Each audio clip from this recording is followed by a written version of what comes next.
Hello friends, मैं विकास कुमार आपका स्वागत करता हूं आपका अपना चैनल विकास इंस्टीट्यूट में।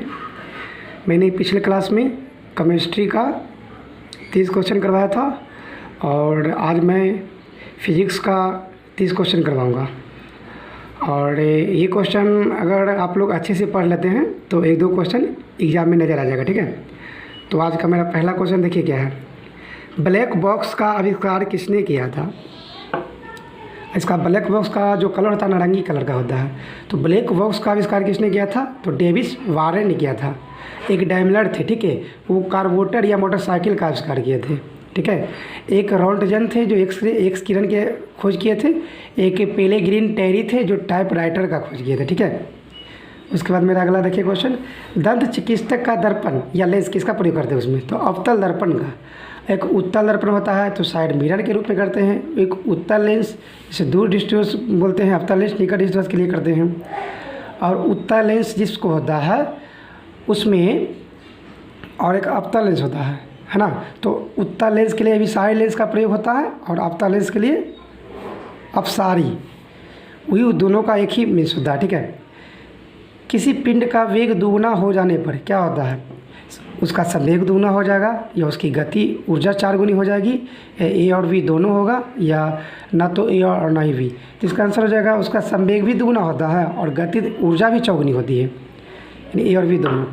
बादलों की दिशा एवं गति मापने वाला यंत्र, ये पहले भी बताए थे, नेफोस्कोप होता है। क्या होता है? नेफोस्कोप। एक एनीमोमीटर होता है, वायु की शक्ति और दिशा या गति मापता है। एनीमोमीटर वायु की शक्ति, दिशा और गति।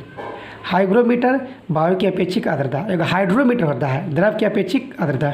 ये दोनों में कंफ्यूज होते हैं स्टूडेंट लोग कि हाइग्रोमीटर, तो हाइग्रोमीटर वायु की अपेक्षिक आर्द्रता और हाइड्रोमीटर तो द्रव की। निम्न में कौन सा सदिश राशि नहीं है? तो बल, विद्युत धारा, विद्युत तीव्रता, तो विद्युत धारा नहीं है। ठीक है, एक ट्रिक होता है व या व से शुरू होने वाला सदिश होता है विद्युत धारा को छोड़ के। ठीक है, एक द्रव्यमान को छोड़ के। अदिश क्या होता है? शक्ति, ऊर्जा, कार्य, ध्वनि, सभी से। सदिश संवेग, वेग, बल से।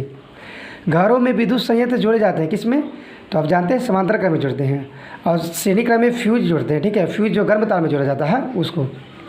चुंबकीय क्षेत्र का मात्रक है कौन है? तो गॉस है चुंबकीय क्षेत्र का, टेस्ला है चुंबकीय तीव्रता का, कैंडेला है ज्योति तीव्रता का और लुमेन है ज्योति फ्लक्स का है समात्रक। ठीक है दोस्तों, उसके बाद मेरा नेक्स्ट देखिए क्या है। उसके बाद देखिए मेरा क्वेश्चन है, चंद्रमा का अध्ययन क्या कहलाता है? तो क्या कहलाता है?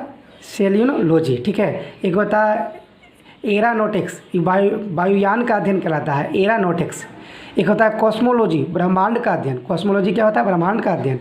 एक होता है एस्ट्रोनोलॉजी, खगोलीय पिंडों का अध्ययन होता है। निम्न में सर्वाधिक क्रांति कोण किसका होता है? तो पानी का होता है 48.5 डिग्री और क्राउन कांच का 41.1 डिग्री, फ्लिंट कांच का 37.4 डिग्री, हीरा का 29.41 डिग्री। क्या होता है इसका? क्रांति कोण होता है इस, तो सबसे ज़्यादा पानी का, ठीक है, उससे क्राउन कांच, फिर फ्लिंट कांच, सबसे कम हीरा। और हीरा का अपर्णांक 2.42 होता है। इसका घनत्व होता है 3.0, 3.5। अस्थायी चुंबक बनाने के लिए किसका उपयोग किया जाता है? तो इस्पात का। और नर्म लोहा अस्थायी बनाने के लिए होता है चुंबक। सर्वाधिक विशिष्ट ऊष्माधारता किसका होता है? तो जानते हैं पानी का होता है, यानी 1 होता है। और बर्फ़ का होता है 0.5।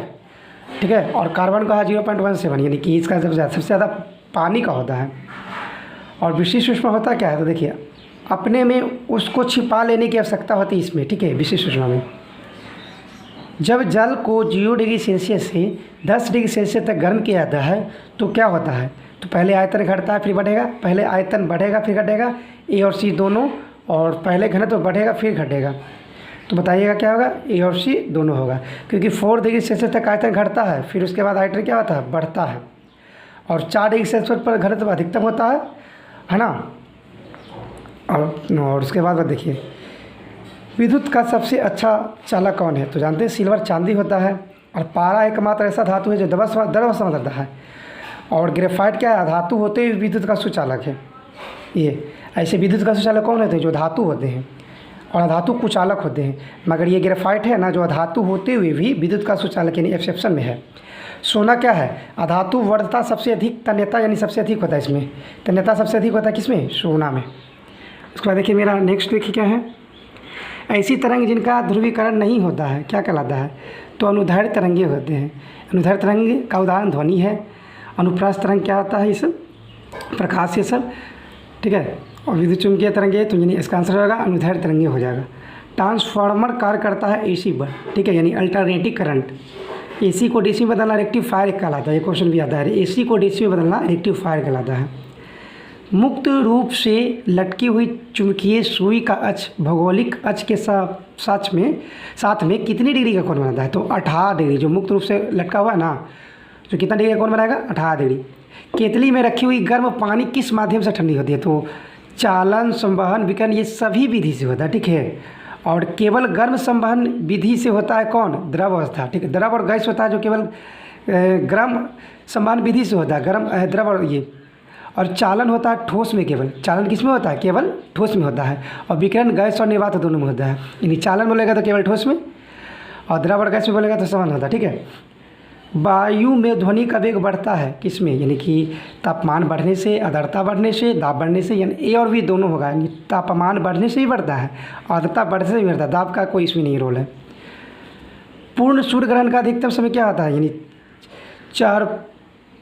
460 सेकेंड। अब जानते हैं कि सूर्य ग्रहण होता है कब, अमावस्या के दिन होता है, जब सूर्य और पृथ्वी के बीच चंद्रमा आ जाएगा, ठीक है, तब सूर्य ग्रहण। और जब सूर्य और चंद्रमा के भी पृथ्वी आया था तो चंद्र ग्रहण। देखिए सूर्य और चंद्रमा की भी पृथ्वी तो चंद्र ग्रहण पूर्णिमा को होता है। किस तापमान पर फ़ारेनहाइट तापमापी का पाठ्यांक के लिए सेल्सियस होता है, यानी कि इसका 160 होगा। फॉर्मूला बनाना पड़ेगा, F-30 180 ऐसे ये इतना बनाएंगे तो आ जाएगा इसका। तो आज के लिए इतना ही दोस्तों। इसके बाद मैं इसका 20 क्वेश्चन आगे करवाऊँगा जो एग्ज़ाम में इम्पोर्टेंस रहेगा। और अगर मेरा वीडियो आप लोग को अच्छी लगी हो तो लाइक कीजिए, सब्सक्राइब कीजिए। ओके फ्रेंड्स, धन्यवाद।